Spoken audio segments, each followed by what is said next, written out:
نزلنا هذا القرآن على جبل لرأيته خاشعا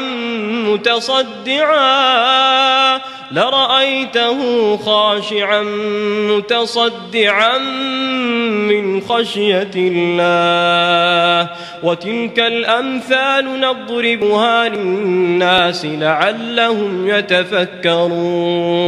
Assalamualaikum good people, welcome back to Ashraf channel. Sedih lah kan. Ini dah kira last dah saya sebut benda ni tahun ni. Tahun depan tak tahu macam mana lagi kan. Alright guys, so untuk malam Sabtu ni ataupun hari Sabtu ni, korang mungkin tertanya, Cap, Sabtu siang ke malam itu post? Tak tahu lagi, kita kena tengok bila yang okey. Tapi tak tahulah dia orang tengok siang ke malam. Tapi kalau mereka melihat video ini, kami buat benda ni adalah agak last minute. Dan kita orang nak bagi something special untuk korang. Tak ada special sangat pun, just kita nak memenuhi soalan korang yang Cap, mana video sejam setengah? Mana video sejam? Saya tak pernah buat lagi benda tu. And korang pun juga selalu tanya, Cap, kalau dalam banyak-banyak cerita seram yang awak cerita, pernah tak awak rasa yang diganggu, meremang, ataupun rasa cerita tu betul-betul seram? Dan inilah dia guys, video ini saya akan compilekan semuanya, kompilasi 9 video terbaik yang pernah saya cerita sepanjang, bukan tahun ni lah, sepanjang saya dalam career pencerita seram. Alright, and korang akan layan. Mungkin korang dah pernah tengok dah cerita-cerita ni, ataupun mungkin korang yang baru saja datang channel ni, korang macam aku tak pernah dengar cerita ni kat story mana. Korang boleh komen dekat bawah, okay? And tak kisahlah yang baru ataupun yang lama khususnya, yang dah stay daripada 3 tahun lepas sampai hari ni, I just want to say thank you so much. Selamat tahun baru. Kalau saya ada buat salah, saya ada cakap salah, saya ada silap kata, saya minta maaf dari hati sampai ke jiwa untuk kamu semua. Alright, so guys, ini hadiah tahun baru daripada saya. Korang layan 1 jam 30 minit, 1 jam 20 minit something, 9 kisah yang saya sendiri pilih, yang terbaik pernah saya ceritakan. Let's roll it.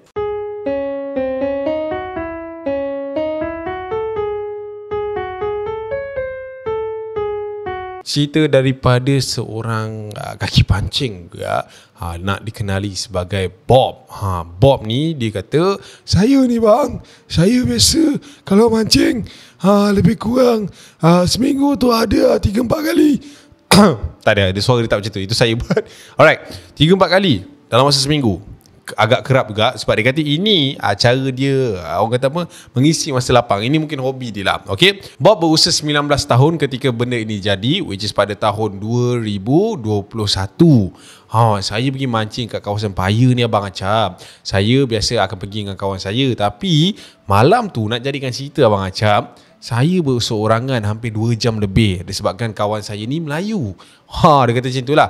Okey, saya orang kata apa, pergi ke tempat tersebut. Saya tak payah cakap lah kat kawasan mana, tapi saya pergi ke tempat tersebut biasanya dalam pukul 8:30 macam tu. Saya akan bawa motor saya pergi ke sana. Dan ketika kawasan kat situ juga agak terang lah, sebab kami ni dah kerap sangat ke sana. So kami dah letakkan tempat tu semacam rumah kami sendiri lah. Lampu kami dah buat sendiri, kipas pun dah ada kan. Benda-benda untuk setup mancing tu memang dah ada abang Acap. So kami untuk selesa sendiri lah macam tu. Okay, malam tu 8:30 malam Cap. Saya ingat lagi hari Rabu malam, waktu tu tahun 2021, saya bawa motor kan. Jalan tu tak adalah sunyi pun abang Cap. Jalan tu ada orang lalu, cuma itu jalan kampung kan. So itu bukan satu jalan utama. Tempat Paya ni bukan satu utama, tapi satu kawasan yang orang kata apa, alternatif lah untuk orang lalu. Okey, saya sampai dekat kawasan tu Cap lebih kurang 8:40 minit malam. So saya pun duduk apa semua. Waktu tu Cap, saya tengah kemas-kemas barang saya. Saya tengah kemas-kemas barang saya apa semua. Saya keluarkanlah segala umpan. Umpan saya waktu tu ada anak katak, ada cengkerik, dan juga cacing waktu tu. Kami ni kalau mancing macam tu lah. So saya bawa 3 bungkus Cap. Saya letak kat tepi. And then waktu tu Cap, saya tengah pasang kakas untuk joran saya. So saya pun duduk dekat satu kursi kecil ni. Saya letak anak katak dekat dia punya cangkuk tu. Saya pun baling. Saya pun lontarkan joran saya tu, and then benda tu pun masuk ke dalam paya tu. Sementara saya pun tunggu kawan saya waktu tu cap. Saya call dia tak dapat, WhatsApp pun tak balas. Saya tunggu je dia sampai, sebab kami pun dah berjanji. And kawan saya ni memang macam tu. Bab punctuality ni memang tak boleh harap. Okay, so saya pun duduk cap, lebih kurang nak pukul 9 macam tu. Tiba-tiba cap waktu tu saya terdengar bunyi azan berkumandang.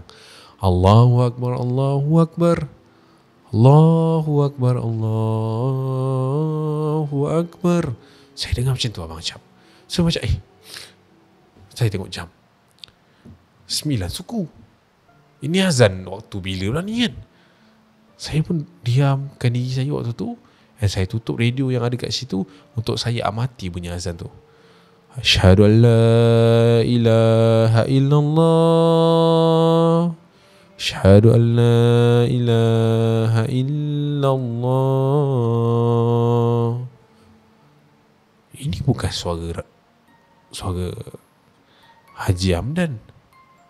Siapa pula pergi azan kat surau sebelah ni kan? Dia kata surau area di situ lah. Pelik lah, ni ada orang salah azan lah ni. Tapi waktu tu cap, yang peliknya azan tu langsung tak dihentikan.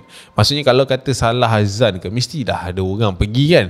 Tapi saya duduk tunggu, saya tengah mancing sampailah hayya ala solah, hayya ala falah, sampailah Allahu Akbar sekali lagi, sampailah dah la ilaha illallah. Saya macam peliknya ni azan mana ni? Lantak lah. Saya pun teruskan memancing cap. So saya dapatlah rezeki malam tu 3 ekor ikan waktu tu.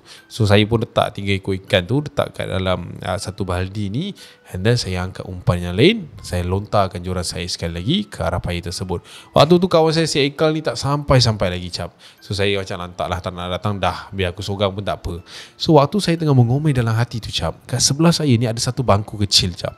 Dia orang kata apa, dalam keadaan yang sunyi, tak ada angin, tak ada ribut, tiba-tiba cap, bangku tu yang ada dekat sebelah saya ni rebah ke belakang. Saya macam, uish, apa hal pula ni kan? Saya pun pergi ke sebelah, saya pun angkat bangku tu, dan saya duduk balik. Saya pun tengok joran saya, saya pun layan. Tak kurang, lebih kurang 3-4 minit macam tu, bangku sebelah ni jatuh sekali lagi cap. Pula dah, apa ni? So saya biarkan je bangku tu jatuh. Sebab saya dah tengok bangku tu jatuh, kan saya naikkan balik, jatuh balik. Saya tengok permukaan tanah pun tak mungkin benda tu jatuh kan. Tapi saya tak fikir banyak lah, saya biarkan je dekat situ. So waktu saya tengah pandang kat arah sini abang cap, saya nak menoleh kat arah sini. Waktu tu cap, Tuhan je tahu cap, bila saya toleh kat arah sini cap, saya nampak dekat area paya tu cap, orang kata apa, belakang daripada bahagian tadi joran saya tu, saya ternampak ada beberapa benda yang timbul tau waktu tu. Saya macam, apa benda tu siap? Benda-benda yang timbul, maksudnya, okey, dan senang cerita kalau boleh nampak macam ada orang lemas lah, macam tu. Ada kepala. Tapi waktu tu saya tak nampak, saya nampak ada banyak benda timbul. Banyak cap. Boleh kata lebih daripada 20 lah kat situ. Macam, ada orang maling kelapa dekat sini kan? Apa ni? So saya pun angkat barang saya buka torchlight phone saya pun berjalan terus cap untuk tengok ke arah barang-barang tu tadi lah, benda-benda yang timbul tadi. So saya pun macam terkejut lah, saya pun macam heran. Saya pun tengok, saya suluh cap. And waktu saya suluh tu cap, orang kata, boleh kata sekali saya lalu tu cap, semua dekat situ cap, yang saya nampak itu bukan buah kelapa cap, tetapi itu kepala cap. Dia ada rambut. Dia carikan rambut macam ni nampak sini. Waktu tu tak boleh cakap banyak. Saya pun berlari cap, pergi kat base saya angkat barang-barang saya packing semua, tak cerita banyak. Joran pun angkat kan, kemas apa semua. And apa yang memelikkan saya waktu tu cap, sampai je saya dekat base saya, umpan saya yang 3 tu tadi cap, semua gaib, hilang. 3-3 hilang, tak tahu pi mana. Nak kata hilang diembat orang pun ya, tapi 3-3 hilang tanpa dikesan. Siapa je curi kata, macam tu lah dipikiran waktu tu. Dan bila saya dah kemas tu cap, waktu tu saya terpandang sekali lagi ke arah paya tu. Saya ternampak cap, dekat area yang saya nampak kepala tu tadi cap, ada mata-mata yang bersinar sedang pandang ke arah saya. Oi, waktu tu Allah je lah yang tahu. Jantungnya tu dah kat lutut dah. Memang berlari lah, patah balik. Saya start enjin motor, and then saya keluar daripada kawasan tu. And bila saya keluar daripada kawasan tu, Cap, saya terserempak dengan kawan saya, si Ekal tadi. Saya macam, kau nak balik tak ke? Balik lah. Dah pukul apa ni? 10 lebih dah ni. Saya tak nak bagi tahu dia lah. Takut dia ni panik. Dia ni penakut sikit. Aku baru nak start mancing ni. Kau nak mancing, kau pergi lah mancing. Aku nak balik. Dia kata macam tu. So Ekal ni pun macam, lantak kau nak balik lah, biar aku mancing seorang lah. So Ekal ni pun naik ke atas, sementara saya pun pulang ke rumah macam. So nak jadikan cerita, keesokan harinya saya dapat berita yang Ekal ditemui pengsan dekat kawasan Paya sana. Tapi sampai hari ni saya pun tak tahu apa cerita dia. And yalah, itulah dia. Tak tahu apa jadi kat Ekal lah sebenarnya. Tapi itulah yang dialami pada malam tersebut.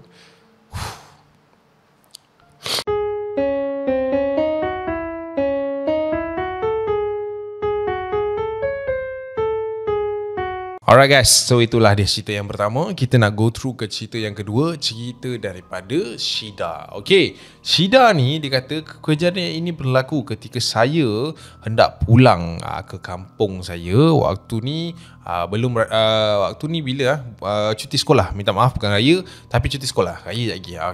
Ni yang cuti sekolah. Waktu tu Cap, biasalah kita cuti sekolah, dan saya ni merupakan cikgu juga yang cuti jugalah pada waktu tu. And then kita orang ni adalah planning nak balik. Okay, saya ni stay dekat satu rumah yang berada di ataupun bertempatan di Kuala Kelawang lah, Negeri Sembilan. Dan saya ni orang Mantin, so kenalah balik dalam lebih kurang Mantin ke Kuala Kelawang tu 40 minit kan, ada kan, 40 minit ke sejam ke, kalau tak silap saya kan, lebih kurang lah range of that. Okay, saya waktu tu Cap, kejadian ini berlaku ialah jalan balik kampung, mana ada orang waste sangat kan. So saya ni tak adalah menggunakan waste sangat, disebabkan itu adalah kawasan yang saya selalu juga sebenarnya pulang ke kampung lah. So jadikan cerita, pada waktu tu Cap, kami ataupun housemate saya, diorang memang plan nak balik pada esok harinya, which is waktu tu diorang tak nak gerak malam lah lebih kurang. Tapi disebabkan diorang ni kampung tempat-tempat lain, dan saya seorang je yang paling dekat sekali Mantin, yang tak ambil masa berjam-jam untuk balik. So saya pun ambil keputusan untuk lepas maghrib ni kita balik lah, tak nak pening kepala. Okay, jadikan cerita Cap, waktu tu saya dah packing barang apa semua, and then dah masukkan barang apa semua dalam pukul 8 jugalah sebelum isyak. Sebab 15 minit macam tu lepas saya gerak, saya terdengar azan isyak berkumandang. Okay, jalan dia, korang tahu Negeri Sembilan, dia penuh dengan orang kata apa, yang berliku-liku sikit jalan dia, keliling hutan, lampu jalan ada tempat yang ada tempat yang tak ada kan. So sampai je dekat satu kawasan ni Cap, saya waktu tu orang kata apa, tengok kawasan tu nampak macam agak creepy juga sebenarnya, which is setiap kali saya lalu memang kawasan tu akan memberi saya satu aura, satu rasa yang agak seram sebenarnya. Tapi tak ada apa-apa yang berlaku lah setakat saya dah pulang ke kampung 3 ke 4 tahun ni. Okay, so saya pun masuk ke jalan tersebut dengan orang kata perasaan yang bersedia, tak ada fikir banyak, and just go je with the flow. Pam jalan je macam biasa. Okay, waktu ni Cap, saya tak tahu kenapa, tiba-tiba saya rasa berdebar, and then saya rasa macam tak sedap hati lah pada waktu tu. Tapi dalam kepala otak ni kosong, tak ada fikir apa-apa yang menakutkan ke, benda-benda yang seram ke. Jadi saya teruskan je lah perjalanan macam biasa. Okay, saya pun tegak jalan naik kereta tu, and then sampai je satu kawasan ni Cap, dia ada satu kawasan yang kena belok ke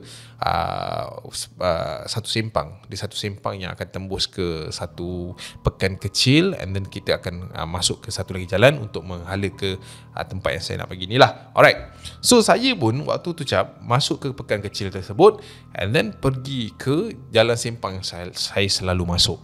Tapi Cap, kali ini waktu saya masuk ke simpang yang saya selalu masuknya, supposed to be saya akan berjumpa semula dengan jalan-jalan yang macam saya cakap tadi, jalan-jalan gelap tu tadi. Tapi kali ini bila saya masuk je Cap, saya ternampak ada kawasan perumahan yang berada dekat situ.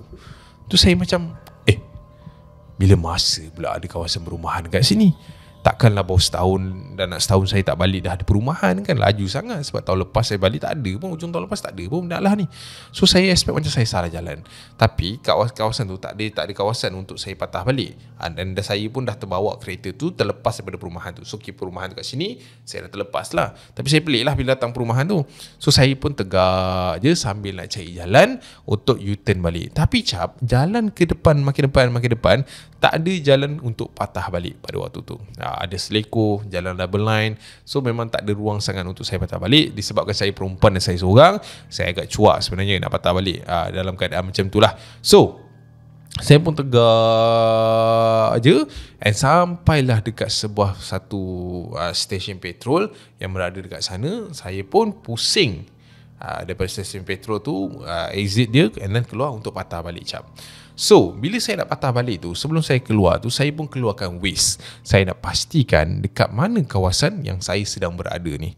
So, waktu saya buka Waze tu, direction arrow tu, dia jadi macam dia macam tu. Dia tengah mencari. Dia macam dia tengah routing lah. Dia tak jumpa kat mana kawasan yang sebenarnya ataupun sepatutnya saya jalan.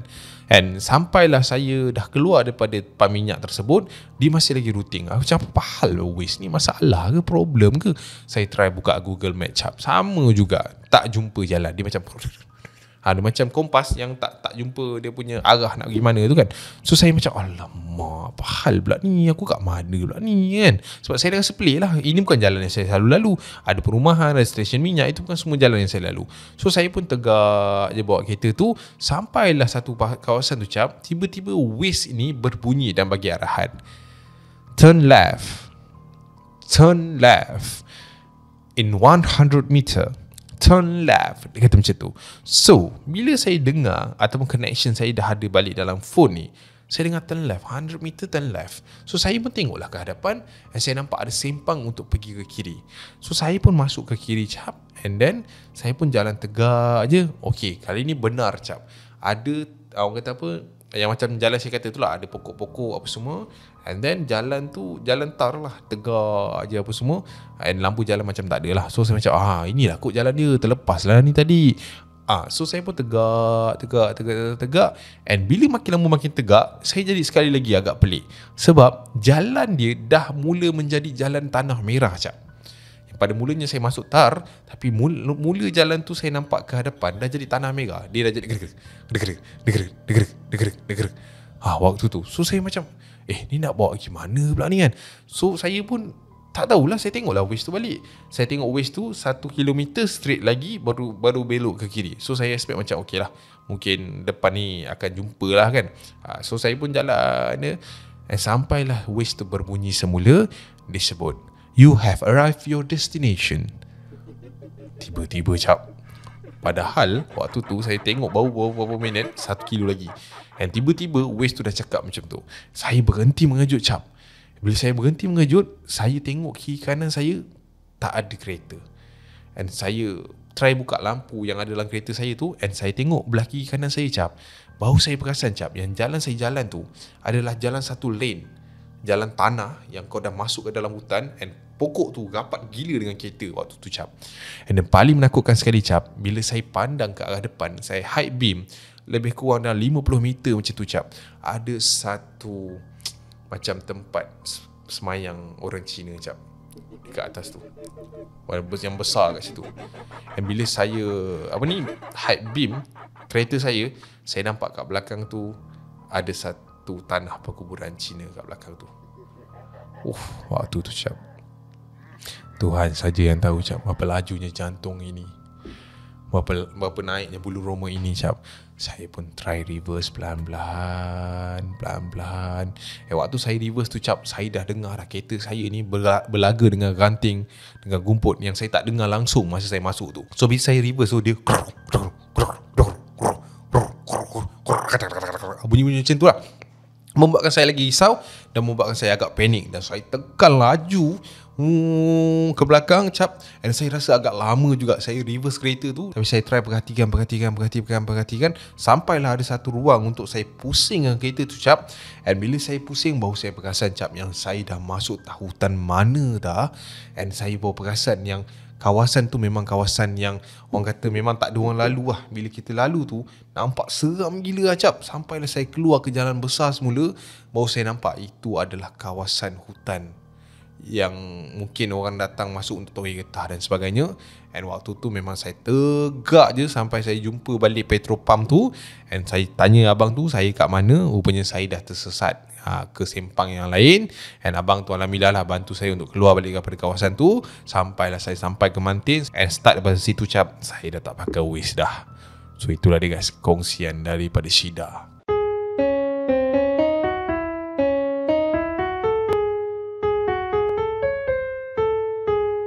Alright guys, yang kedua ni kisah daripada seorang ibu. Okay, nanti dia cerita kat aku, waktu dia cerita kat aku tu, orang kata seluruh kawasan yang berada dekat situ seolah-olah berdiam diri, membisu. Oi, gila kau. Okay, kita cerita pasal Aunty Nancy. Alright, Aunty Nancy ni kata dia pernah terkena, orang kata bukan terkena lah, dia pernah dikacau, diganggu oleh makhluk-makhluk sebegini. Tapi dia kata dia tak tahulah is it benda ni halusinasi ke apa. Tapi korang nilai sendiri. Okay, dia ni merupakan seorang ibu yang ada 4 orang anak.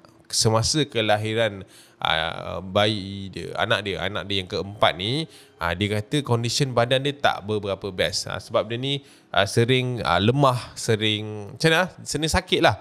Mungkin lah orang kata efek lepas beranak dan sebagainya lah kan. Tapi lama kelamaan saya dah makin okey lah, membaik pulih lah. Sebab saya pun dah pergi berubat dah apa semua kan. And saya okey. Okey, anak saya ni membesar dengan baiknya, dengan sihatnya. Right, benda ni terjadi ketika anak saya ni dah mula pandai merangkak Cap. Okey, satu malam tu saya macam orang kata apa, tak sihat, tak sedar badan. Dan saya pun tidur lebih awal daripada biasa pada waktu tu. Okey, suami saya ni memang kerja outstation. Dia jarang pulang ke rumah sangat. Cuma dia akan orang kata balik rumah tu kadang 3 hari sekali, seminggu sekali, ada macam tu. Laki dia ni lah. Alright, so saya dengan 4 orang anak ni tinggal bersama. And anak saya yang 2 orang sulung ni dah bujang lah, sudah pun menjangkau usia belasan tahun pada waktu itu. Okey, nak jadikan cerita, malam tersebut saya dah terlelap sebab saya dah makan ubat apa semua, saya sakit kepala. Bayi saya ni memang saya baringkan dekat sebelah saya. Biasalah budak-budak yang tengah pandai mengangkat ni kan tengah lasak. So kita ni tak berani lah nak letak dia dalam tempat apa tu orang kata, baby apa tu, baby stroller, bukan stroller, baby walker baby punya buayan ke whatsoever lah, yang jauh daripada dia lah. So dia tak berani. So dia kata paling selamat adalah letak sebelah dia. Okey, nak jadikan cerita, ada satu pagi ni saya terjaga, which is pagi yang sama yang dia tertidur malam tu. Dia bangun pukul 2 pagi lebih. Dia kata waktu tu dia rasa macam nak pergi buang air. Alright, so dia pun pergi kat tandas. Biasa rumah dia kata rumah dia daripada atas ni memang kena pergi bawah lah, sebab toilet dekat bawah. So dia kata dia keluar daripada bilik dia menuju ke bawah, and then dia terus pergi ke toilet. Okey, semasa dalam toilet tu, dia kata dia terdengar pintu rumah dia ni macam dibuka. Sebab rumah dia rumah papan. So kau tahulah rumah papan ni efek bunyi dia memang dahsyat. Maksudnya kalau kau dalam toilet pun kau tahu pintu rumah kau ni terbuka. Satu lagi dia ni ibu. So ibu ni memang tahu. Dia punya insting ni memang padu. Okay, so dia kata dia terdengar pintu rumah dia terbuka. So dia macam wah, aku dah balik ke kan, tak bagi tahu apa-apa pun. Okay, so dia kata selesai je dekat dalam toilet tu, dia pun keluar. Dan waktu dia keluar tu, dia kata pintu rumah dia tu dah kelihatan terbuka sedikit. So dia pun dia pun sahkan, oh, suami aku dah balik. Tapi dia agak pelik, sebab biasanya kalau suami dia balik, suami dia akan duduk dekat sofa yang berada dekat ruang tamu tu. Tapi dia kata masa dia keluar tu, dia tengok tak ada apa-apa, sofa tu tak ada orang dan sebagainya. So dia jadi agak muskil. Takkanlah suami aku ni terus naik masuk bilik, kan ada baby. Biasanya dia akan duduk, dia akan mandi, baru dia naik bilik. Dia kata macam tu. Tapi kali ni tak ada. So dia agak risau, sebab mungkin bukan suami dia, mungkin pencuri ke apa kan. Waktu dia tengah fikir-fikir, dia tengah meneka-neka tu, dia pergi mengambil segelas air yang berada kat dapur. So dia pun tuang air, dia pun minum. Masa tengah minum tu Cap, akak tiba-tiba terdengar bunyi orang menangis. Dan bila akak amati betul-betul Syab, bunyi tangisan itu datang daripada seorang bayi. Anak aku. Waktu tu jantung ni bergetar gila. Dah lah saya tak sure yang tu suami saya balik ke. Kot lah orang jahat ke apa. Saya pun macam, anak saya tu kan. So saya pun letak cawan tu and berlari Cap. Berlari menuju ke tangga and saya naik dengan sepantas yang boleh lah. And bila saya tengah naik tu Cap, saya dengar bunyi tangisan tu makin lama makin menghilang. Faham tak? Dia naik tangga makin lama makin dah tak ada dah bunyi orang nangis. Saya pun assume anak saya dah okey ke. Tapi mak lah kan, takkan dia nak biarkan. Dia pun naik. Sebelum saya sempat habiskan anak tangga yang ada dekat rumah saya tu, saya terlihat pintu bilik saya dah terbuka Syab. Sedikit terbuka. Waktu tu memang orang kata berderau darah. Tak cakap banyak. Dalam keadaan gelap tu, saya pun tolak pintu bilik saya dan mata saya terus mencari bayi saya yang berada atas katil. Tapi Cap, waktu tu bayi akak dah tak ada atas katil. Anak akak dah tak ada atas katil. Mau tak gelabah. Tapi belum Cap. Akak tengok dia tak ada atas katil. Tapi bila akak pandang ke arah lantai Cap, akak nampak dia dekat lantai, tengah dalam keadaan merangkak. Budak tengah merangkak. Akak macam, ya Allah, anak aku ni macam mana boleh sampai bawah ni kan. Dia macam dah lega sikit lah. So akak pun berjalan menuju ke anak akak untuk angkat anak akak. Tapi Cap, bila akak start nak bergerak ke arah anak akak tu, tiba-tiba Cap, anak akak tu akak nampak daripada posisi merangkak, dia naikkan badan dia naik lagi and then dia berdiri Cap. Sebab setahu akak, anak akak memang pandai merangkak je. Dia dah boleh berdiri pula. Tergamam lah kan kita ibu. Waktu akak tengah tergamam tu, tak sempat nak cakap apa-apa. Yang tengah berdiri tadi tu, anak akak tu berjalan menuju ke akak Cap. Berjalan yang macam tu. Apa lagi? Akak tutup lah pintu tu. Waktu tu memang subhanallah, auzubillah, semua keluar lah. Memang terperanjat Cap. Naik darah tinggi akak Cap. And akak turun ke bawah and then akak buka semua lampu yang ada dekat dalam rumah tu. Waktu tu memang berderau gila. And akak dengar bunyi orang ketuk pintu dekat atas tu. Maknanya pintu bilik akak tu macam daripada dalam tu diketuk. Tapi dalam hati ni memang risau lah baby kat dalam tu kan. And akak tak tahu nak buat apa waktu tu. Akak nak call suami, bukan suami boleh balik terus. Akak apa lagi, akak orang kata apa, waktu tu dengan sedikit keberanian ada, akak pun ambil surah Yasin yang berada dekat tepi tu. Akak pun naik perlahan-lahan Cap. Depan pintu tu Cap, akak buka pintu, buka surah Yasin tu, akak baca, A'udzubillahi minasyaitonirrajim, Bismillahirrahmanirrahim, Yasin. Akak baca je Cap mana yang akak tahu tu. And masa akak tengah baca tu, akak dengar bunyi baby menangis kat dalam bilik tu. Waktu tu akak tak fikir banyak, akak buka pintu tu Cap. Akak nampak bayi akak tu, anak akak tu ada dekat atas katil tengah menangis-nangis. Orang kata kuat gila lah. Menangis yang bukan normal bayi punya menangis tak. So akak pun pergi berlari, dapatkan anak akak buka lampu bilik apa semua.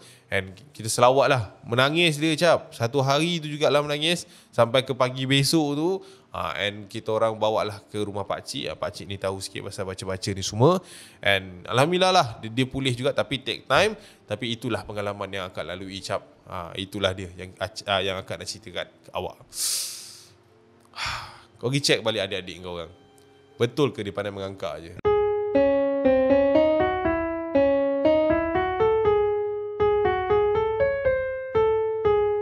Kadang-kadang kita ni berkawan ataupun kita ni pernah dikelilingi oleh orang-orang yang mempunyai satu daya yang lain daripada upaya kita ni. Contoh, dia ni boleh nampak benda-benda halus, dia ni boleh merasakan kehadiran something macam ni. Itu benda yang special yang ada kepada dia lah. Sama juga cerita yang akan dikongsikan oleh Akbar ini.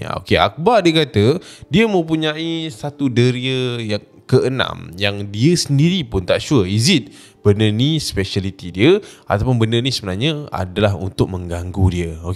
Di mana benda ini terjadi sehari sebelum bulan puasa menjelma. Menurut akhbar, dia ni merupakan seorang pekerja kilang yang berada dekat sekitar Negeri Sembilan sana, Seremban sana lah. Alright, so dia kata ada satu hari ni Cap, waktu tu saya ingat aku nak balik daripada rumah, daripada kilang ke rumah lah dia kata. And waktu tu aku ingat lagi malam tu orang dah start tarawih. Di mana kita besok tu puasa lah. And bila dah start tarawih ni, aku kerja dah terlebih masa lah. Waktu tu dah pukul 10 malam macam tu, baru aku habis shift nak balik. Waktu tu aku pun macam, alamak sayang lah malam ni tak dapat nak join tarawih kan. Memang keinginan tu adalah first Ramadan guys, biasalah tu. So menurut dia waktu tu, dia pun bergerak daripada kilang dia menuju ke rumah. Time tu dia bawa motor, dia kata. Okay, dalam perjalanan kilang ke rumah mengambil masa lebih kurang 18 ke 20 minit, dia kata. So aku macam biasa Cap, aku ada jalan aku sendiri, laluan aku sendiri untuk pulang ke rumah dengan lebih cepat. Shortcut lah senang cerita. Okay, aku pun masuk ke jalan tersebut. Okay, kalau nak dibayangkan ataupun kalau kita nak bagi korang satu bayangan di mana tempat ataupun jalan pulang ke rumah Akbar ni adalah satu jalan kampung yang dia lalui dan melalui dua kubur agama yang berbeza. First, kubur Kristian, and second adalah kubur Melayu, dia kata macam tu. So aku pun tak sure kat mana kat area Seremban yang ada benda tu kan. Alright, so dia kata macam tu. Waktu dia sampai je dekat kawasan tu, dia kata dalam kepala otak dia tak fikir banyak lah pun. Sekarang sebelum ni dia rasa dia seram-seram sejuk.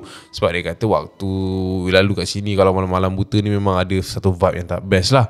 Tapi disebabkan besok tu puasa, so dia ingat macam alah puasa, mana ada hantu, mana ada apa-apa, mana ada syaitan nak kacau kita, dia kata macam tu lah. So Akbar dia pun steady, relax. Dia pun perah enjin Aspire dia, potong. Dia pun jalan masuk ke dalam kawasan jalan tersebut. Sampai je dia dekat kawasan jalan tersebut, waktu tu dia kata dia ternampak ada satu biji kereta datang daripada arah pertentangan jalan. Dan orang kata macam slow down tau. Dia macam laju, tapi bila dia nampak Akbar ni, dia perlahankan. And Akbar ni pun pandang lah dia, apa hal pula dia perlahan. And bila dia pandang, dia tengok ke arah dalam kereta. Orang kat dalam kereta tu tengah pandang ke arah dia. Dia macam, apa hal siap kan? Asal nak pandang-pandang aku macam tu pula. So Akbar ni bawa tak tahu je. So dia pun pegah je motor dia. Dia pegah je motor dia. Sampai je waktu tu, dia melalui kubur yang pertama. Kubur yang pertama, which is kubur Kristian tadi lah. Aku sampai kubur pertama Cap, waktu tu aku terbau something yang terbakar. Pada waktu tu aku macam motor bawa ni, tapi bau terbakar tu terbau kita. Ada orang bakar-bakar ke kat sini kan? Sebab kat sini tak ada kawasan rumah Cap, hutan belaka. Apa yang terbakar pula ni? So aku macam okay, aku steady lagi lah. Tapi waktu tu aku punya hidung memang perit gila. Dia punya bau hangit tu lain macam kan. So aku pun buat tak tahu je, aku biar je. So aku bawa, waktu tu aku tak tahulah kenapa mata aku ni terdegil pula. Aku terjengah ke arah kubur Kristian tu Cap. Bila aku macam apa ni, jeling, orang panggil lah jeling. Dia macam anak ekor mata dia tu kan, usah sana. Waktu aku pandang dekat kubur Kristian Cap, aku perasan dekat situ ada satu kubur ni. Dekat keliling kubur tu ada orang tengah berdiri. Ramai macam tu. So aku macam apa hal pula malam-malam buta ni, ada pengebumian ke? Tapi apa yang pelik waktu tu Cap, kat situ tak ada lampu ke, tak ada apa ke. Dia macam orang sengaja-sengaja pergi keliling kubur tu. Tapi aku steady, aku tak tahu. So aku pun jalan sampailah ke perkuburan Islam waktu tu, tanah perkuburan Islam. Sampai je dekat tanah perkuburan Islam tu Cap, aku bau lagi sekali bau terbakar tersebut. Bau terbakar tu memang kata macam tu lah bunyi dia punya bau. Dia macam tak selesa hidung dia kan. Dan sekali lagi Cap, aku tengok ke kiri, aku tengok ke kanan. Dan bila aku tengok ke kanan Cap, dekat kubur orang Islam tu tadi, ini Allahualam lah, aku salah tengok ke apa. Tapi masa aku jeling ke arah belah kanan aku Cap, aku nampak dekat kubur orang Islam tu, di setiap kubur tu ada orang yang tengah duduk. Aku nampak ada yang berkopiah, ada yang bertelekung, ada budak kecil dekat situ.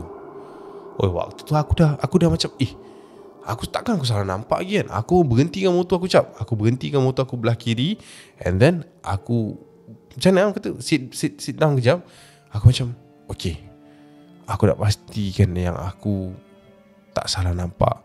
Aku toleh lagi cap ke arah kanan, and aku nampak lagi cap, diorang ni tengah duduk dekat kepuk Nissan tu.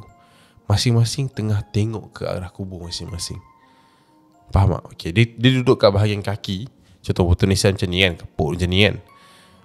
Semua duduk dekat bahagian kaki, tapi semua pandang ke arah belah kepala.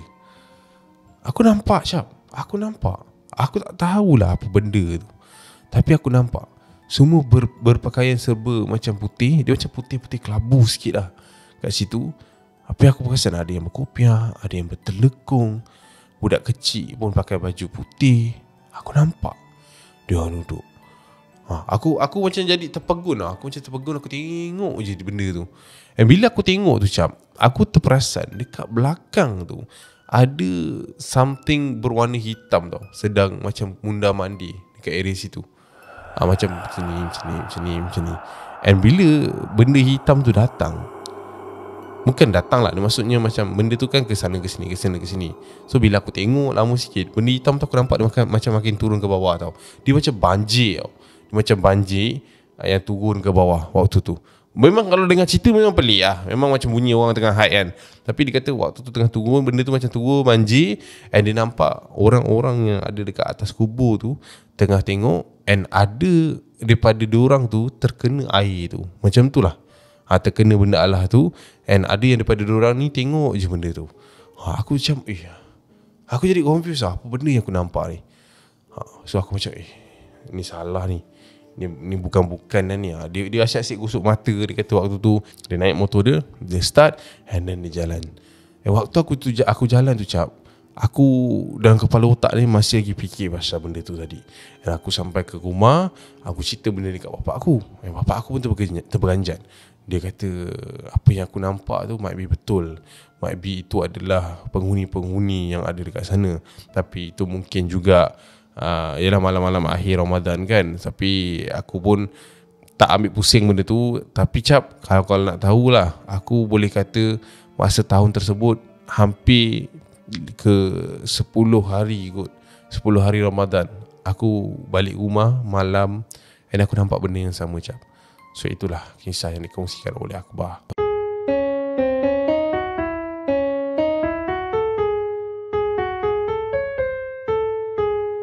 Ustaz ni nama dia Ustaz Wan, dan dia ni merupakan salah seorang orang kata pengamal perubatan yang mengamal ataupun belajar di bahagian Darusshifa ni. And dia dapat satu panggilan daripada satu family ni ketika itu dalam lingkungan 9 ke 10 malam macam tu. Okey. Dia tengah duduk santai, dia kata waktu tu dengan beberapa pengamal perubatan yang lain. Tengah borak lah kan, kita orang biasa lah. Lepas isyak tu kita dah mengaji apa semua, kita makan sama-sama, kita minum sekejap, ngeteh apa semua, borak. Sampailah saya dapat satu panggilan telefon ni daripada Kak Mah. Hello Ustaz, Ustaz Wan dekat mana? Saya dekat masjid ni. Kenapa ni? Ustaz Wan, tolong Kak Mah. Ustaz Wan, kenapa Kak Mah? Ni anak Kak Mah ni maghrib tadi balik. Lepas tu ini sampai sekarang tak nak keluar daripada bilik. Duduk dalam bilik, kejap menangis, kejap ketawa, kejap bercakap. Kak Mah risau ni, takut-takut ada yang ikut. Astaghfirullahaladzim. Ya ke Kak Mah? Tak apa Kak Mah, nanti bagi saya lagi 15 minit macam tu, saya sampai rumah Kak Mah. Okey, terima kasih Ustaz, maaf ganggu. Tak ada apa, tak ada masalah. Jadi saya datang ya.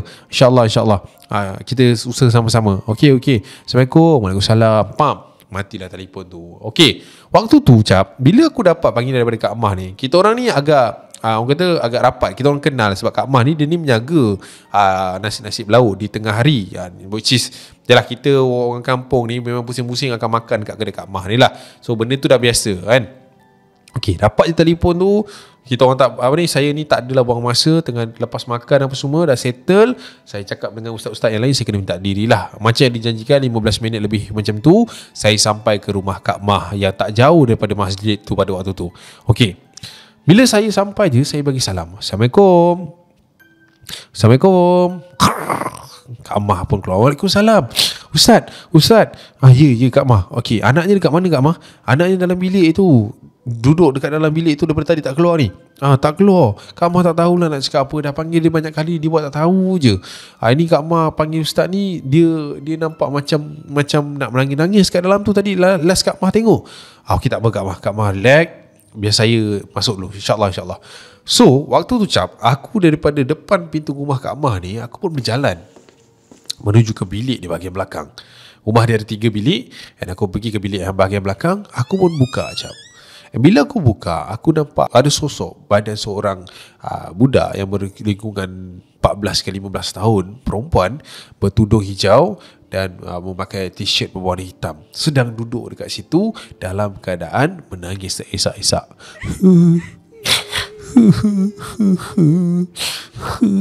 Assalamualaikum. Assalamualaikum. Siapa kau ni? Dia tak balas satu pun jawapan salam aku tu. Sebaliknya dia hanya menangis saja. So aku pun datang menghampiri anak Kak Mah tersebut, dan aku sekarang betul-betul berada di bahagian kanan dia. Kau siapa? Jangan kacau kami. Dia kata macam tu. So aku pun macam, Kami maknanya dia bukan satu, dia ramai ataupun dia lebih daripada satu. Apa maksud kau kami? Kami nak main je dengan dia. Ustaz, kenapa anak saya Ustaz? Tak apa Kak Mah. Kak Mah selawat, Kak Mah bawa bertenang. Kak Mah jangan buat apa-apa yang panik. InsyaAllah saya cuba. Bismillahirrahmanirrahim. Bismillahirrahmanirrahim. So Cap, aku waktu tu pun melakukanlah sedikit bacaan dengan bermulalah ayat kursi, Al-Fatihah, ayat Al-Fatihah dulu baru kursi, and then aku baca beberapa orang kata apa, surah-surah amalan aku. And bacaan yang pertama aku Cap gagal. Nampak macam tak ada efek kepada budak perempuan itu. Sebaliknya dia menangis dengan bunyi yang lebih kuat. Macam tu. Tadi slow tapi dia dah kuat. And waktu tu aku minta Kak Mah untuk sediakan satu botol air untuk aku jiruskan kepada dia. Ini adalah satu medium yang di mana orang kata benda ini, rejisan ini boleh sampai ke tulang rasa dia. Macam itulah. Alright. So sampai je air tu kepada aku pun start baca sekali lagi. And belum sempat aku habiskan baca Cap, aku tak tahu macam mana, tiba-tiba aku tergigit lidah aku sendiri. Waktu tu aku tengah baca ni, baca pap, tergigit lidah sendiri, dan darah keluar daripada tepi bibir aku waktu tu. Aku pun lap lah. Dan waktu aku tengah lap darah tu Cap, budak perempuan yang tadi sedang menangis terisak-isak tu tiba-tiba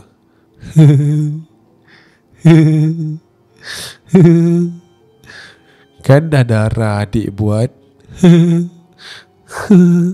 Waktu tu aku macam, oh, kau yang buat aku ke?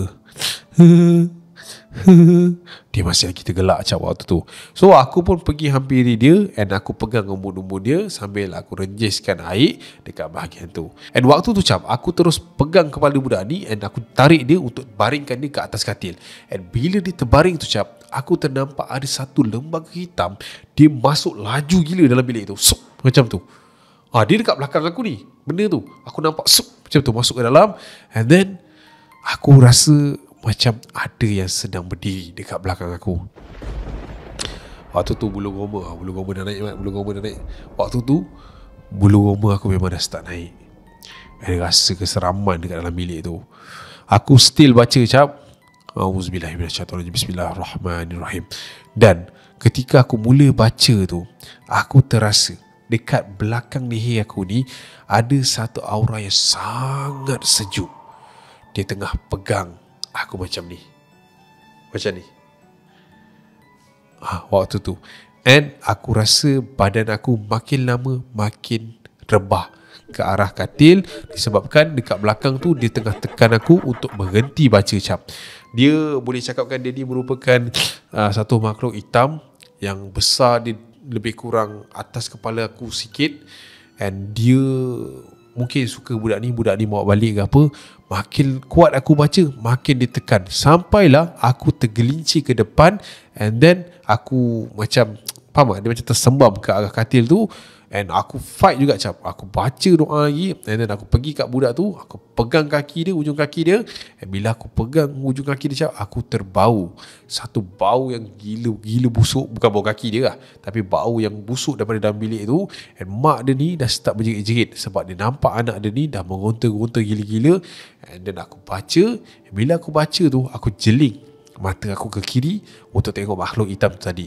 And bila start aku baca, cap, aku nampak makhluk hitam tu makin lama makin kecil. And bila aku nampak dia kecil, aku tarik dia, cap, dekat ujung kaki ni. Benda tu bertukar jadi debu.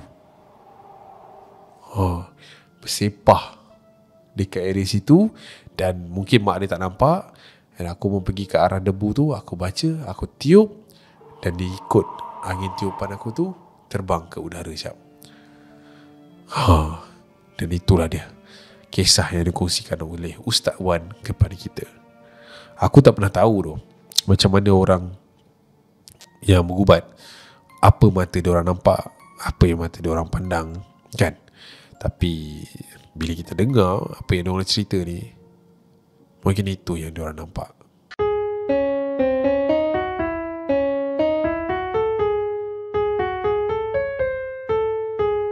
Okay guys, so ini adalah cerita yang kedua. Okay, cerita yang kedua ni dia tentang seorang anak yang bagi aku agak scary juga.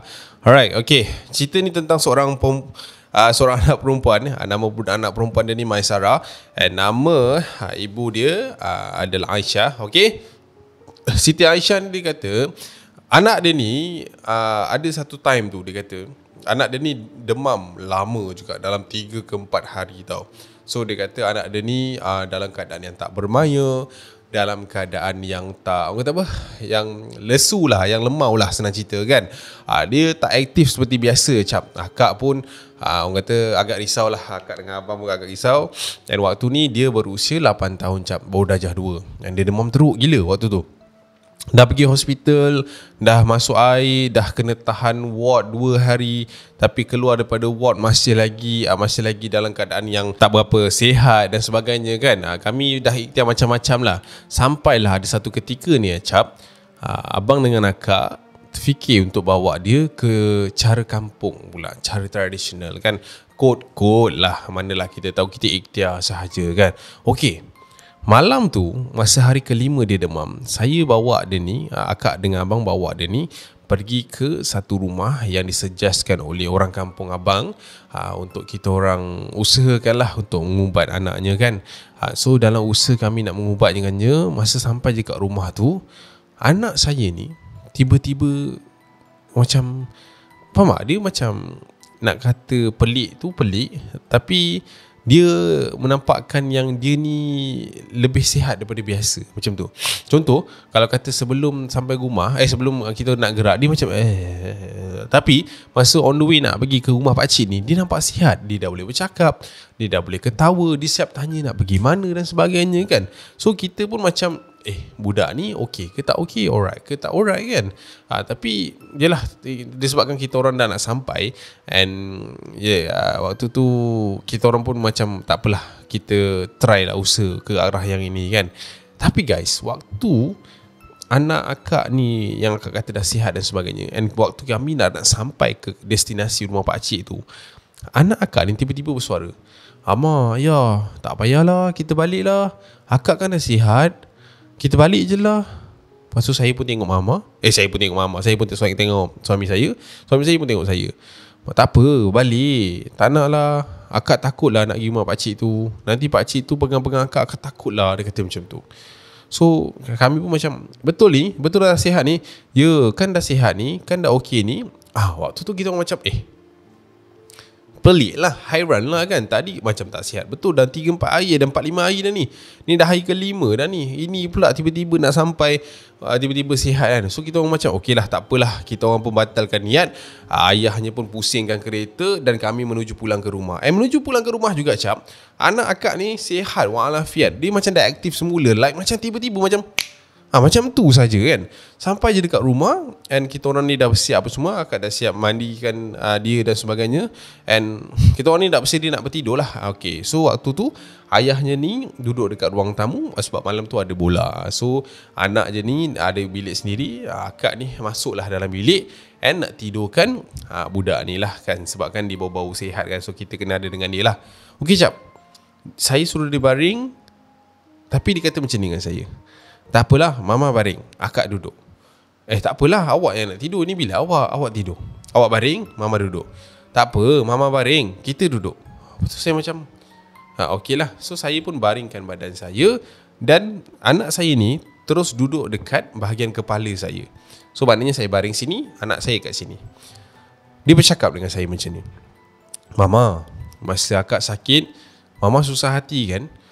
Susah hati. Sambil dia dia belai rambut saya waktu tu. Dia macam, saya baring, and then dia pegang rambut apa semua kan. And dia bercakap dengan saya, mama susah hati. Mestilah susah hati.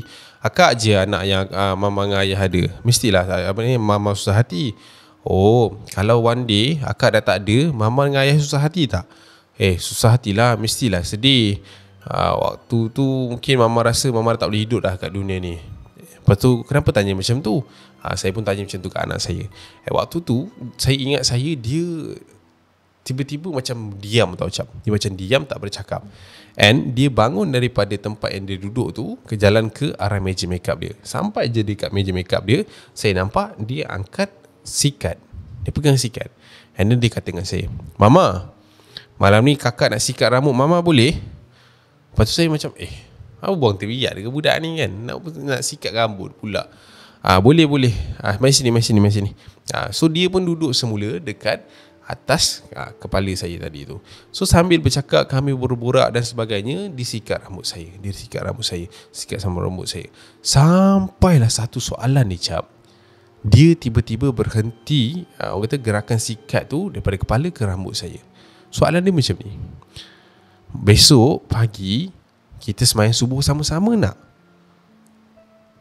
Waktu saya tanya soalan tu, dia stopkan tarikan sikat tu dekat tengah-tengah rambut saya.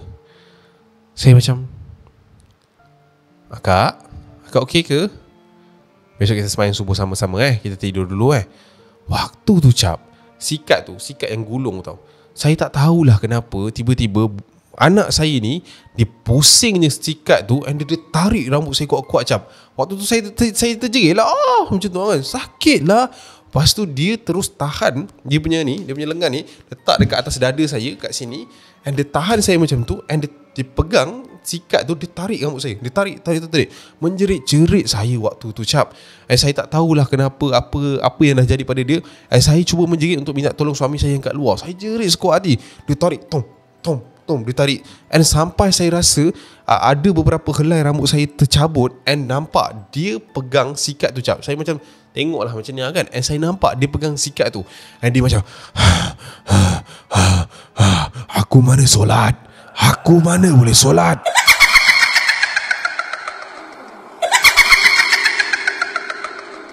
Macam tu siap anak dia tiba-tiba waktu tu macam tu.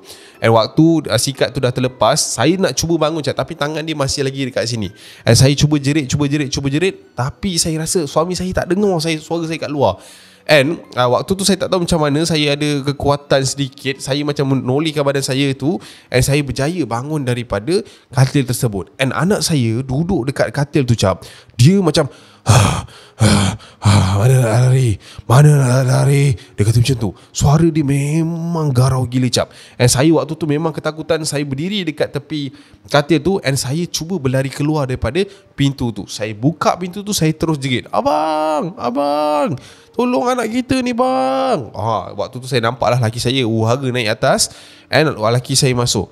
And saya dekat luar pintu tu, waktu tu memang menggigil-gigil. Suami saya masuk, and suami saya jerit Allahu Akbar.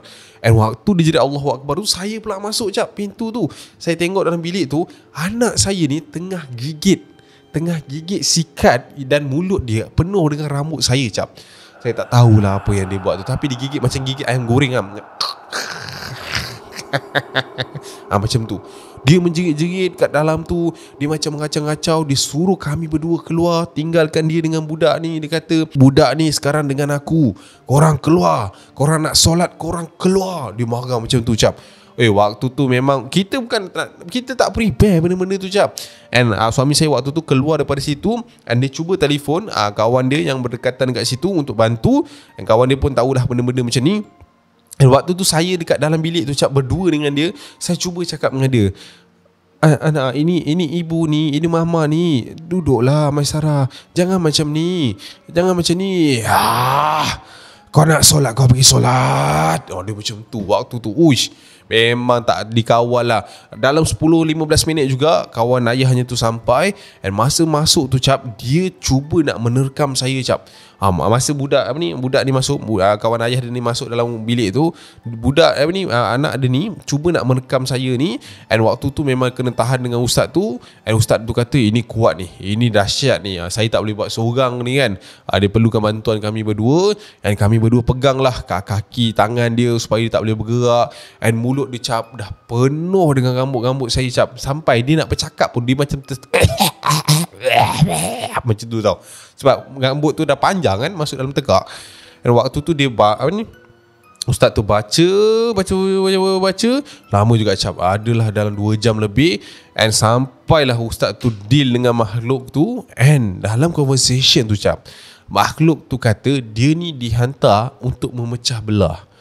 Saya tak tahu apa maksud dia, tapi selepas habis je benda tu, anak saya pun tumbang.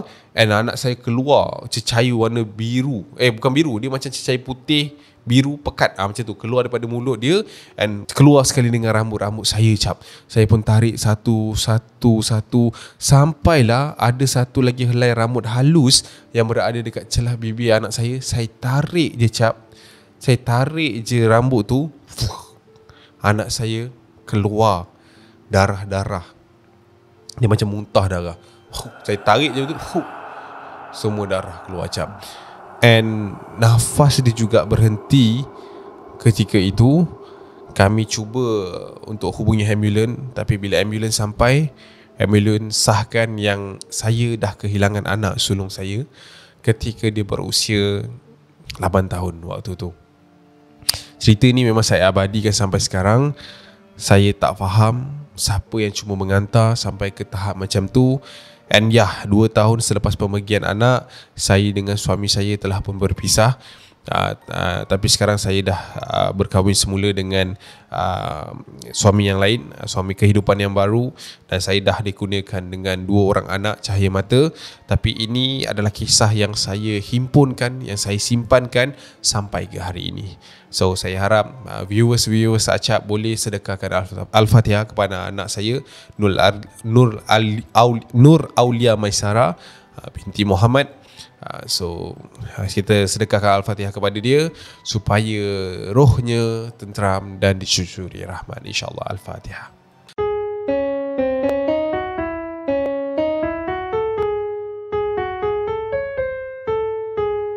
Alright, nak jadikan cerita, satu hari ni dia terjumpa ada satu rumah ni. Tak ada nampak macam rumah tinggal sangat pun. Cuma rumah ni memang digunakan oleh pelajar-pelajar college. Dan atau rumah dia pun dah sedia maklum lah. Biasanya memang kalau time-time macam ni akan ada pelajar-pelajar yang akan masuk menyewa. Alright, so jadi macam biasalah, prosedur biasa, dah menyewa, dah hantar deposit dan sebagainya. Mereka pun masuk. Okay, nak diterangkan pasal rumah ni guys. Rumah ni dia terletak di bahagian corner lot sebuah taman tu lah yang berada dekat area Negeri Sembilan sana. Okay, dekat corner lot. Rumah tu dia macam mana, dia satu tingkat, tapi kat atas tu boleh orang tidur je.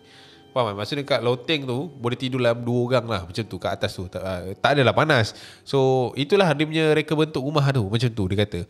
Okay, kita orang ada berenam cap, berenam. Dan kita orang ni biasanya akan duduk dekat rumah tu sama-sama biasanya pada hari Sabtu. Isnin sampai Jumaat ni kita orang selang-seli cap. Kadang-kadang kelas tak sama masa. Sebab kita orang ni bukannya satu kursus yang sama. Kita orang ni berkawan tapi berkursus yang lain lah. Alright, saya dengan kawan saya nama dia Ajib. Okay, Ajib ni memang dengan saya ke mana pun bersama lah, senang cerita. Alright, so nak jadikan cerita cap, Ajib ni dia merupakan seorang yang agak religious. Dia macam orang kata alim-alim gitulah. Sebelum tidur ada baca, sebelum dah bangun pun ada baca, macam tu lah. Okay, so senang cerita, hampir sepanjang hari juga, kalau kata macam saya nak pergi kolej, saya dengar dia mengaji. Saya balik daripada kolej pun, sebelum dia tidur dia mengaji. And dia ni satu bilik dengan saya lah cap, basically. So biasanya saya masuk, dia tengah mengaji, saya tak kacau dia, saya pun naik atas lah. Alright, so nak jadikan cerita, satu hari ni saya dengan dia tak sama kelas. Maksudnya bukan tak sama kelas, maksudnya saya ada kerja persatuan yang saya kena settlekan, manakala dia pergi kuliah macam biasa. And dia pulang lebih awal, tak silap saya, dalam sebelum maghrib macam tu dia dah pulang dah. Manakala saya waktu tu saya balik agak lambat, dalam pukul 9 lebih nak pukul 10 macam tu lah. Okay, so saya pun sampai kat rumah cap. Keadaan time tu memang agak sunyi juga, walaupun baru saja pukul 10 malam. Saya masuk ke dalam rumah, saya bagi salam, tak ada orang nyaut. Saya masuk ke dalam rumah menggunakan kunci yang saya ada. And bila saya dah masuk tu, saya terus duduk dekat sofa cap. Saya duduk, yelah penat kan. So sambil scrolling lah, tengok telefon apa yang ada pada hari tu kan. Okay, waktu saya tengah scrolling tu guys, saya macam orang kata apa, dalam keadaan penat yang dia macam kau pernah lalu tak macam hari yang penat dan beremosi. Macam itulah yang dia rasa waktu tu. And waktu tu saya terdengar ada something dekat belakang tu yang tengah orang kata apa, orang macam ada bunyi orang tengah buat air macam itulah. So saya assume Ajib lah dekat belakang tu kan. So saya pun macam lantak lah, nak buat air buat lah. Aku malas nak layan ni kan. Lepas ikutkan biasanya kalau saya balik, kita orang akan bertegur, kita akan berborak. Tapi sebabkan saya penat, saya biarkan cap. Dan lepas saya belik-belik telefon tu cap, saya pun tak sedar dah 1 jam dah saya belik telefon tu. Bila saya tengok jam, dah pukul 11 malam ni, tak mandi lagi ni. So saya pun masuk ke dalam bilik saya untuk pergi ambil tuala. Tapi guys, waktu malam tu saya agak pelik. Sebab Ajib, masa saya masuk dalam bilik tu, dia dah tidur dah. Biasanya pukul 11 lebih ni, sebelum pukul 12 ni, dia akan baca-baca. Maksudnya dia akan biasanya dia baca surat, dia akan baca surah-surah yang dia tengah belajar dan sebagainya. Tapi malam tu dia macam awal je dia ni tidur kan. Penat lah kot. Waktu tu terdetiknya hati saya lah. So saya pun ambil towel, masuk bilik air dan mandi guys. And masa saya tengah mandi tu, saya terdengar bunyi orang mengaji waktu tu. So saya tak adalah pelik, sebab kawan saya ni memang macam tu kan. Adalah kepala otak saya waktu tu, saya rasa ini dah Ajib dah bangun dah ni, dia ngaji lah ni. So biarlah dia ngaji kan. So saya mandi, dah settle mandi tu cap. Saya pun keluar bilik air dan berjalan menuju ke bilik saya pada waktu tu. Okay, senang cerita, masa saya keluar daripada bilik air tu cap, saya masih lagi dengar orang mengaji. Saya tak ingatlah surah apa, tapi dengar orang mengaji. So saya pun berjalan sampai ke pintu bilik saya. Saya buka tombol dia, and then saya buka. Ajib tengah tidur guys. Tadi elok aku dengar mengaji, ni tidur pula. Prank ke apa ni? Ajib.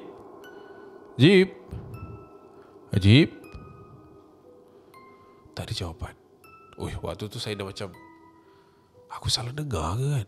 Mengembang dah waktu tu. So saya tak adalah fikir banyak waktu tu. Saya pun pergi kat almari baju saya angkat baju yang ada, and then saya kemaskan badan saya lah, apa semua. Dah pakai baju, dah sikat rambut, apa semua. Saya dah prepare nak tidur waktu tu guys. So saya pun tarik tuala yang saya angkat tadi tu guys, and then saya sidai dekat satu ampai yang berada dekat sebelah bilik kami. So selepas saya dah sidai ampai tu guys, saya pun tolehlah ke belakang sebab nak tidur. Sebab ampai tu membelakangkan saya punya katil. So saya pun pusing nak tidur. Saya waktu tu terperanjat cap. Sebab masa saya pusing tu cap, si Ajib ni tengah duduk dekat atas katil saya. Which is kami double decker, dia belah bawah, saya belah atas. Dia tengah duduk atas tu sambil pegang buku macam surah dia lah. So macam Ajib, tadi kata tidur, ni apa hal pula tercongok pula kat situ?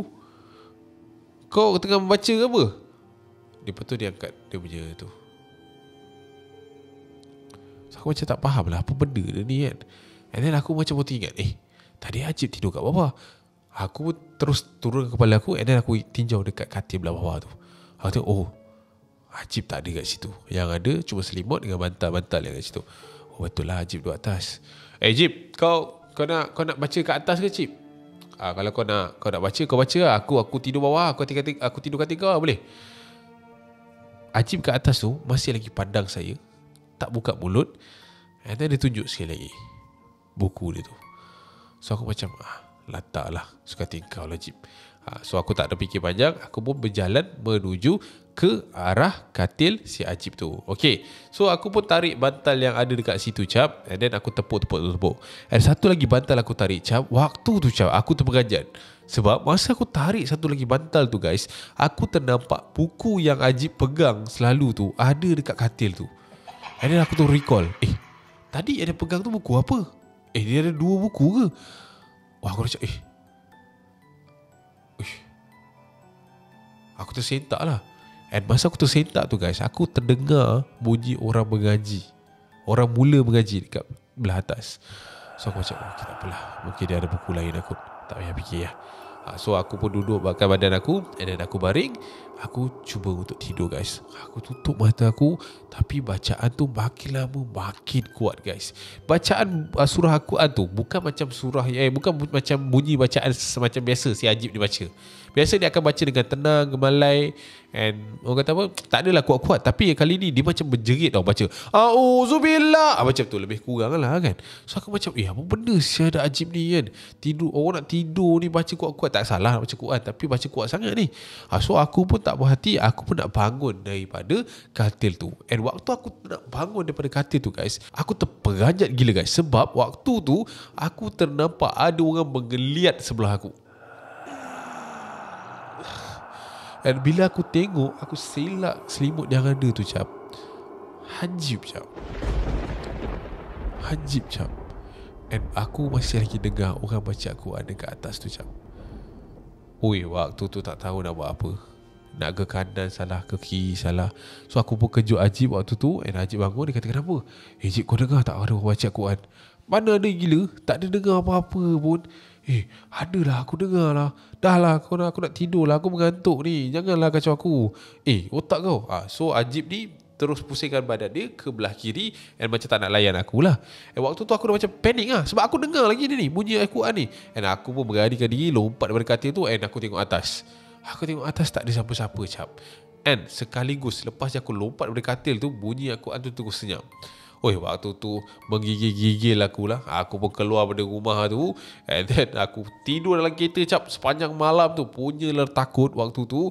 And itulah dia kisah yang aku rasa aku pernah alami sepanjang aku duduk rumah sewa. Aku cerita kat Ajib benda ni, dia gelakkan aku. Dia kata aku ambil pil layal. So macam tu lah, guys, cerita dia.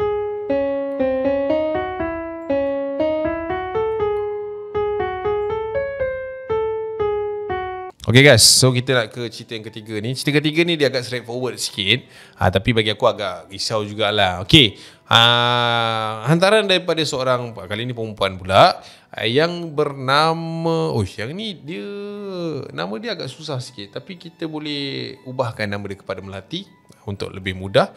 Alright, Melati ni dia ada satu cerita yang agak simple, tapi bagi aku agak scary juga, di mana dia kata pengalaman ini berlaku ketika lebih kurang 3-4 tahun lepas. Dia kata 2019 macam tu. Ketika waktu ini abang, saya tengah jaga suami saya yang waktu itu terlibat dalam kemalangan. Dia agak fishy sikit dia punya cerita ni, sebab dia panggil aku abang, tapi dia dah bersuami. Macam mana tu? So dia expect umur aku berapa sebenarnya? Tak adalah. Alright, okay. Dia kata waktu tu dia jaga laki dia accident, and laki dia kena tahan lebih kurang seminggu dekat dalam ward, disebabkan bahagian kaki dia tu orang kata apa, adalah patah semua kan. So rawatan susulan dekat hospital tu agak panjang sebenarnya. Okay, so nak jadikan cerita, waktu tu dia lah biasalah malam kan, kita duduk bosan-bosan kan, duduklah tengok view apa semua. Okay, Cap, saya nak cerita ni. Ada satu malam ni saya tengah duduk dekat tepi koridor hospital tu, sebabkan katil suami saya ni berdekatan dengan tingkap yang boleh menghadap ke koridor blok yang lain, macam tu. So saya ni suka duduk dekat tepi tu untuk ambil angin, tengok-tengok luar apa semua.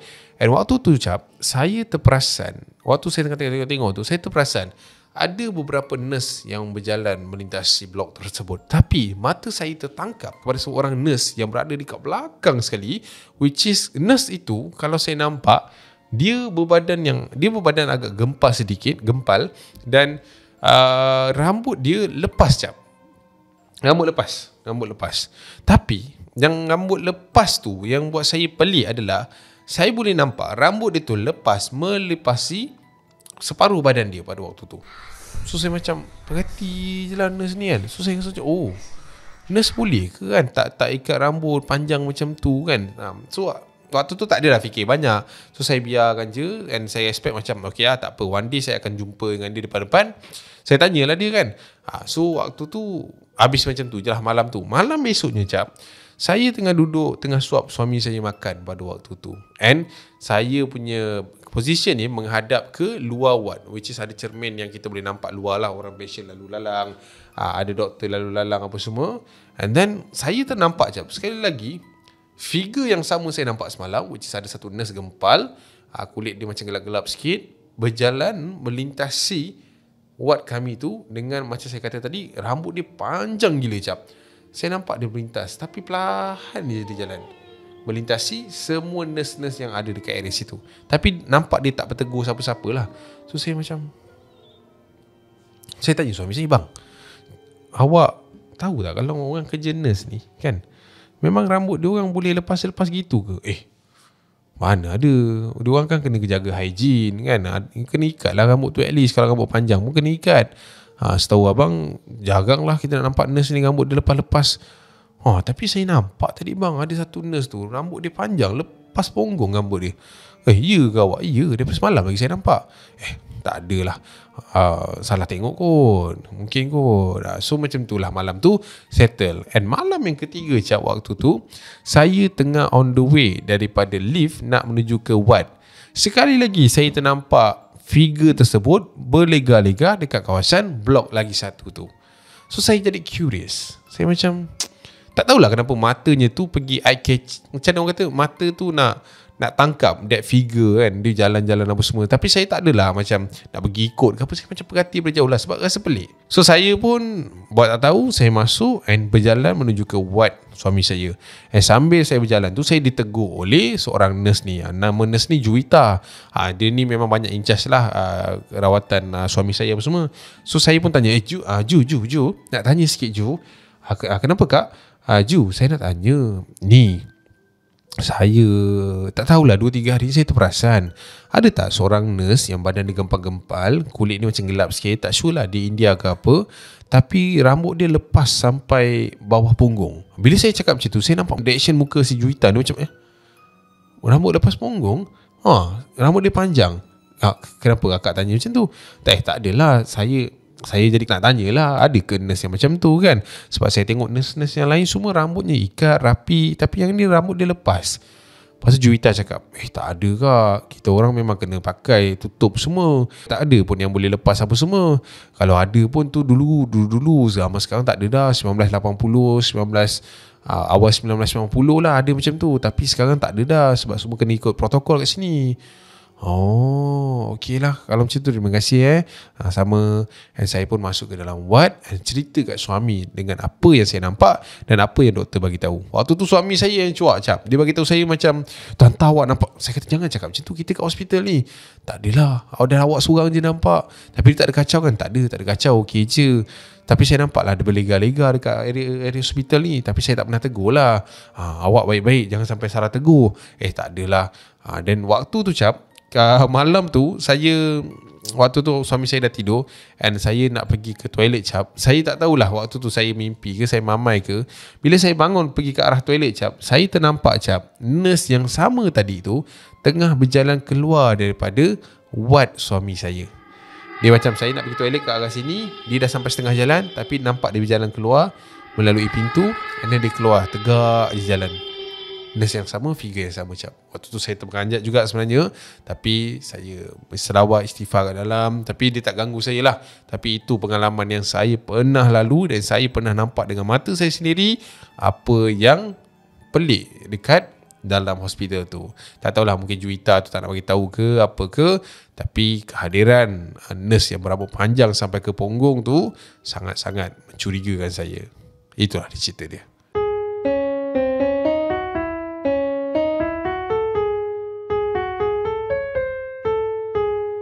Alright, okay. Ini cerita yang terakhir. Tapi aku rasa cerita terakhir ni, dia tak tahulah scary ke tidak kan. Cuma aku rasa benda ni sangat related lah dengan orang-orang yang pernah bergelar intern ataupun budak-budak baru ataupun junior lah dekat mana-mana company. Okay, Sofia cakap dia ni ada satu pengalaman seram yang dia nak kongsikan kepada kita. Waktu dia bersama dengan salah satu company swasta di Kuala Lumpur, yang dia kata company yang ni agak besar juga sebenarnya, tapi benda ni terjadi dekat dia pada tahun 2018. Okay, dia kata waktu dia sampai dekat tempat intern tu, dia kata itu memang orang kata tempat yang betul lah dia sampai, sebab tak ada apa masalah, semua best, everything about the company is good. Tapi cap, apa yang buatkan saya hairan adalah ketika saya masuk bulan keempat, hujung bulan keempat, sebelum saya nak menghabiskan tempoh intern saya 6 bulan dekat situ. Bulan keempat, satu hari ni saya datang berbaju kurung. Alright, memandangkan waktu tu adalah hari Jumaat, saya pun pakai baju kurung dan saya masuk macam biasa, saya wish selamat pagi. Tapi cap, first time dalam masa 3 bulan, 4 bulan saya dekat situ, tak ada seorang pun sahut selamat pagi saya tu. Bukan nak kata mengada tapi kita dah biasa dengan culture yang selamat pagi, lepas tu ada orang lain, selamat pagi, buat apa tu? Bawa makan ke? Macam tu lah. Tapi hari tu seorang pun tak ada. Kita orang macam selamat pagi, semua macam macam tu je. So waktu tu saya dah macam apa hal aku ada buat salah ke apa kan? Of course lah kan, overthinking. Okay lah, duduk dekat meja sendiri, buat kerja. And then saya ada jiran saya lah dekat sebelah ni. Alright, nama dia Kak Su. Kak Su ni, kalau saya sampai, biasanya belum saya buka mulut, dia dah kau sampai ni, kau tahu tak? Hari tu dia dah macam tu dah. Tapi hari tu Kak Su ni macam busy sangat, tak bercakap dengan saya sampai waktu lunch. Waktu lunch pun saya biasanya akan bawa makanan yang banyak cap, which is lebih daripada saya seorang lah. Ada saya bawa nasi ayam, nasi goreng yang saya masak sendiri. Tapi hari tu saya masak lebih, saya letak kat pantry tu. Biasanya bila saya start makan, akan ada lah kawan-kawan saya yang menyapa, yang yalah mungkin nak makan sama ke apa semua. Tapi waktu tu cap, diorang masuk pantry, ambil air, keluar. Masuk pantry, buka peti ais, keluar. Tak ada yang nak duduk bercakap dengan saya. Padahal kawan-kawan yang keluar tu, masuk tu adalah orang yang hari-hari bercakap dengan saya ni. So saya jadi pelik. And makanan yang saya buat lebih untuk diorang ni pun tak terusik cap pada waktu tu. So saya jadi macam pelik. Pelik sangat. Habis hari tu suram, sunyi, tak bercakap dengan siapa-siapa. Saya umpama dipulaukan tanpa saya tahu apa sebab dia cap waktu tu. Besok harinya saya expect macam tak apalah, mungkin semalam diorang tak okey ke, ada apa jadi kan. Saya datang tapi result dia masih sama. Tak bercakap, semua orang buat kerja, busy gila. And ada juga saya try, orang kata nak bertegur sapa dengan someone yang ada dekat situ, ke kawan-kawan saya. Tapi dia orang macam jawab sepatah untuk saya berambus cepat. Faham tak? Dia macam, yang ni okey tak yang ni? Yang ni kau buat yang ni lah. Yang itu macam bos cakap itulah. Yang lain kau betulkan sendiri lah. Waktu lunch kan kau makan dengan siapa? Kau free ke? Jom lah, aku ada makanan lebih. Tengoklah macam mana, nanti aku bagi tahu balik. Ada macam tu lebih kurang. Macam tak nak cakap dengan saya. So saya jadi macam pelik lah kan, kenapa jadi macam ni. Benda tu berlarutan cap, sehingga berminggu sebenarnya. Masuk minggu yang kedua, saya dah jadi tak tahan dah. Sebab saya datang seminggu office macam orang tak nak bercakap. Orang macam benci saya datang office tu. Alright, saya pun ambil keputusan untuk berjumpa dengan manager saya sendiri waktu tu. Nama dia Puan Sheila. Dia tulis sini, bukan saja dia macam Sheila kan, Miss Sheila. Alright, dia ada dua, Miss Sheila dengan Miss Cindy. Tapi dia jumpa Miss Sheila dulu. Okay, sama cap, Miss Sheila tu sebenarnya baik dengan saya. Tapi saya sampai masuk office kat dia, dia cakap, okay, ada apa-apa, saya nak jumpa sekejap boleh tak Miss Sheila? Ada apa-apa yang penting ke? Tak adalah, cuma nak cakap sikit. Kalau tak ada apa-apa penting, nantilah saya tengah busy ni. Macam tu. Tak terasa kau kan. Waktu tu saya dah macam tak apalah, Mungkin saya kena pergi jumpa Miss Cindy sendirilah. Miss Cindy ni atas daripada Sheila ni. So saya pergi ke atas, saya masuk ke dalam bilik Miss Cindy, dan saya pun cakap dengan dia tentang isu yang saya sedang lalui dekat tempat kerja saya ni. Saya macam tak tahulah Miss, lately ni orang macam pulau saya lah. Saya ada buat apa-apa salah ke Miss?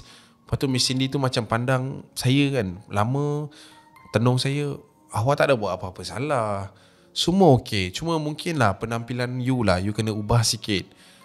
Mungkin diorang tak selesa ke apa ke, kan, you pergilah cari perfume ke apa ke, tapi you kerja semua okey, tak ada masalah. Itu saja kot. Saya rasa lah itu mungkin lah.